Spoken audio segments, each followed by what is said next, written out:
Hey everyone, welcome back to another video. Today we're going to pit two very polarising sim racing titles against each other. That of course being rFactor 2 and Automobilista 2.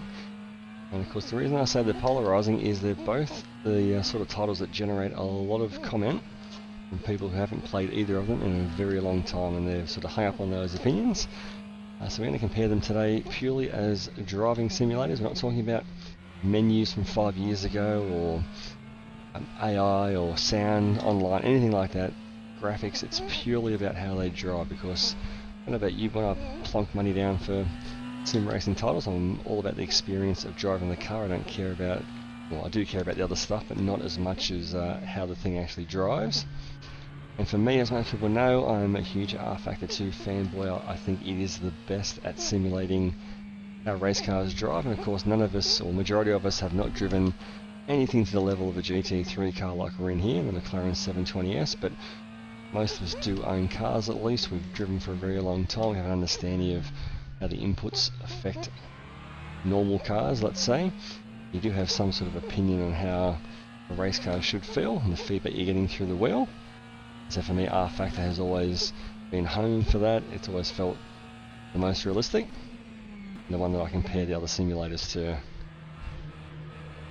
Obviously we know how rFactor reacts, so I'm not comparing that or trying to feel how it plays. We know that it loads up lovely through the corners there. You can feel the weight transfer of the car through the tyres. You can feel when you're locking up, you can feel when you've got a flat spot. There's a lot of information coming through from the road surface as well. We're at the wonderful, of course, laser scan Laguna Seca, Studio 397, an official track, and we'll run the same car and track combo in AMS2. So luckily they also have a official GT3 McLaren 720S and of course Laguna Seca. So we're just getting a feel for rFactor, just to have something to compare against when we get into AMS2, because that's had a massive update recently as well with the 1.5.3 update, which we'll get into a little bit more when we jump over to that game. Again, the back end there, just coming a little bit, you control it with the steering. That's the other thing I love about rFactor. It's very, very natural when you lose the car. That's when I find it shines, and you really feel what's happening. Whereas in ACC, I find it nearly impossible. Once the car goes, I find it nearly impossible to pull the car back. Whereas in rFactor is very instinctive. You can come off the throttle, come on the throttle, on the brakes, off the brakes, and so you can pull the car back fairly naturally, is what I would call it.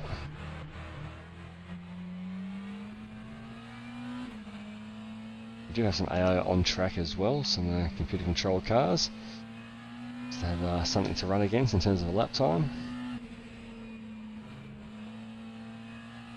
Just wonderful sensation through the wheel. And yes, of course, like a lot of things, sometimes sims are hard to set up. That doesn't mean you shouldn't continue with them or write them off.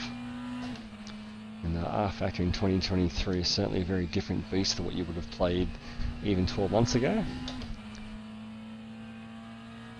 Driving has always been very consistent in terms of Studio 397 have a very good understanding of the game engine, obviously, and what the tyres can do, and that's where Breezer have had to learn a lot about the Madness engine in their game, which is why it's taken a little bit longer to get that game to a maturity level with the tyre physics.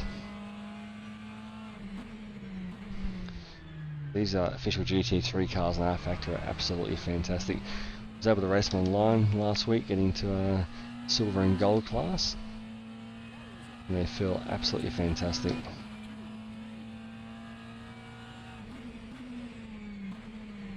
Feel the brakes there, the front tyres, you can feel them squirming. You know exactly what's happening underneath you.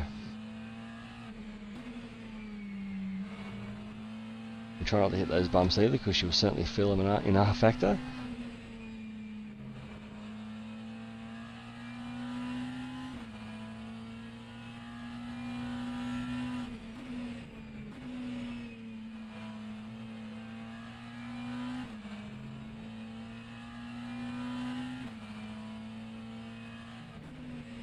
It's one of these good tests. You can really feel the car load up through there, get light on the inside as the road dips away. That's sort of stuff that you want to feel. That's what I'll be looking for in AMS2. Lumps and bumps there coming into the corkscrew as well. Car wonderfully floats down through the corkscrew as it unloads itself and gravity takes over.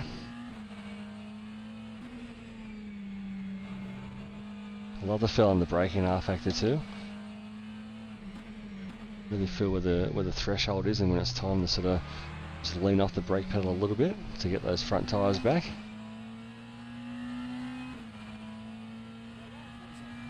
Right, so we go top there with a 122.8. Set against 105% AI. I normally run the AI a little bit higher in rFactor, but just for comparison's sake to AMS2, we'll leave it there. So we'll jump into AMS2 now and do a bit of a straight comparison as the Ferrari comes out of the pits there. Alright guys, here we are back in Automobilista 2. Same car and track combination. We're here in the McLaren 720S at Laguna Seca. Not sure if it's laser scanned like it is in rFactor 2. Still looks fantastic, of course. So same principle here. We've got 10 GT3s on track, about 105% AI, just to keep it all consistent. Of course, we're not worried about any of that, or it's AMS2's multiplayer issues, or whether it drives like Project Cars 2 3 or 4 years ago. Purely here looking at how it drives as a driving simulator. And we're going to be looking for those things in rFactor, like the road bumps and details. How it reacts to the bumps, how it reacts to the cornering, and the car weights up.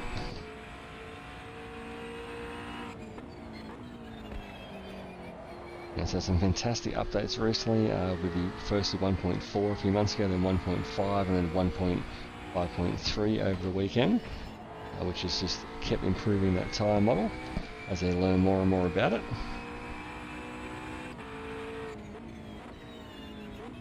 It's again one of those things, if you haven't driven AMS2 in at least the last 3 months, if not 6 months, then you really don't have an opinion on the game, and it's just not valid, unfortunately. You've got to have a look at it with fresh eyes and try it out for yourself. So do a bit of a push lap here. The first thing you do notice against rFactor is just the detail under the braking is just not there. I know this isn't a thing in rFactor, but it feels like there's feedback coming through the pedal. You really get to learn how to feel that modulation as you get into the braking zone. Definitely the first time you stomp on the brake pedal there, it's just the same the whole way through the range there on AMS2. Whereas at rFactor, there's it just feels like there's a lot happening under braking.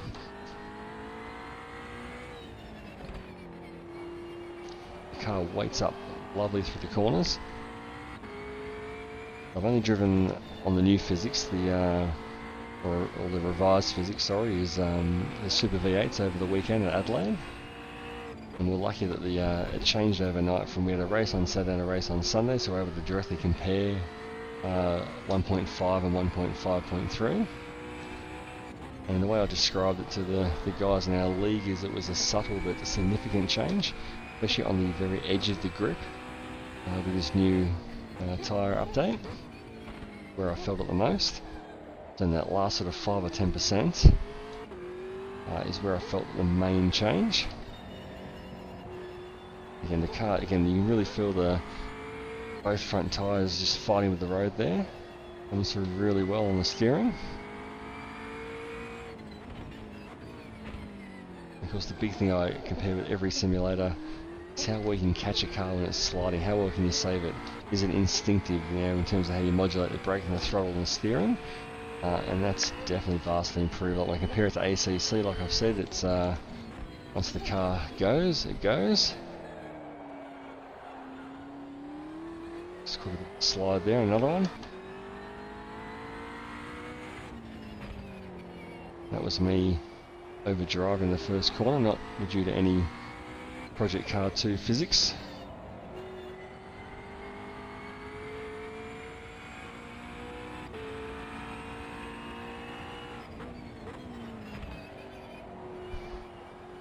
Yeah, it feels fantastic on that transition from left to right. And here's a little left-handed turn 6, I think it is, which will give us just feel as the car unweights and unloads.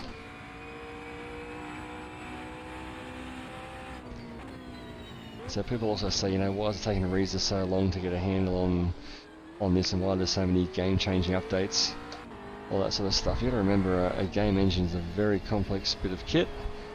They're a very small team. It has taken them just a lot of time to understand it. They've certainly admitted their mistakes when it's come to the game engine and tyre physics, and they've basically rectified them, so you really can't ask for much more than that.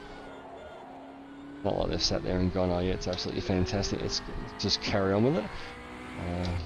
A lot of mistakes in the engine in terms of the tyre wall and the tyre carcass and how that interacts with the road. That's where the main revisions have been over the years, and it's got to the state now of where it is due to all that feedback. So definitely as natural and instinctive to drive as it's ever been.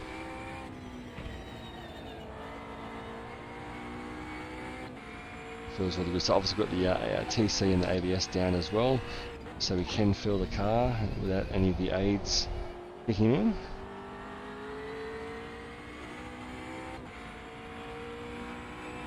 I've run the AI a little bit lower in both games, so I normally would. I find 120 in both sims is a good level to simulate those really fast guys in the leagues that I run in. So I find you can keep up with 120 AI or 115-ish AI, you generally go pretty well against the humans.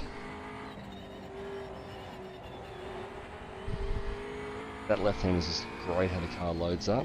Really a bit slow there, the Porsche.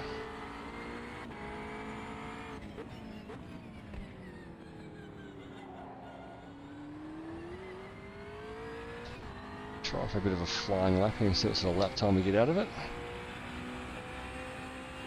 So I think definitely the biggest difference you notice straight away, definitely that braking feedback. It's just not there in AMS2. It's a very linear feedback where it's quite active and noticeable with rFactor 2. In terms of how they load up the tyres through the corner, both feel great. I mean, AMS2 wins in many ways just because of how it looks. It's a fantastic looking game, especially in VR. I know the VR boys absolutely love it. I don't have VR, but I've seen enough of it to see how beautiful and immersive it is, especially when the weather kicks in. That's probably the other thing to mention too, the AMS update, the 1.5.3 wet weather tyre physics have been updated. They're very much concentrated on the dry physics before that. And speaking from experience again last night, we had a transition from wet to sort of lightish rain where it was very borderline as to what tyre to use. It was fantastic. It was a challenge. What you want wasn't easy. We all sort of made the same choice in the V8s as to what to do. It wasn't necessarily the right choice at the time, but we made the same choice in terms of when to change to wets and back again. But the tyres heated up when they needed to, when there was less water.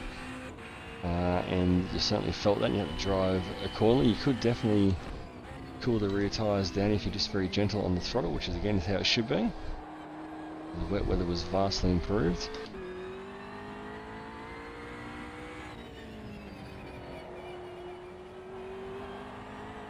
You hit those little rumbles, fantastic feedback through the wheel. You know you're hitting something. And then really very natural in terms of how the car slides. Because I mean, all race cars will slide. I think people have this thing against AMS too. They say it's very slidey, and look, it was back in the day. It was very project cars like. You just slid the car into a corner. There's always going to be a little bit of slip with cars, and they're not on rails. This is a modern Formula 1 car. I said at the beginning, if you haven't tried either of these simulators in the last few months at least, you really don't have an opinion on them. You need to try them with a fresh set of eyes. Any preconceived ideas about menus or AI or sounds or anything else you might have thought was rubbish in the past, just look at it with a fresh set of eyes. And you never know, you might actually enjoy yourself. Alright, so that'll do us there at the moment. Thank you very much for watching as usual, and leave your arguments in the comments below. See ya.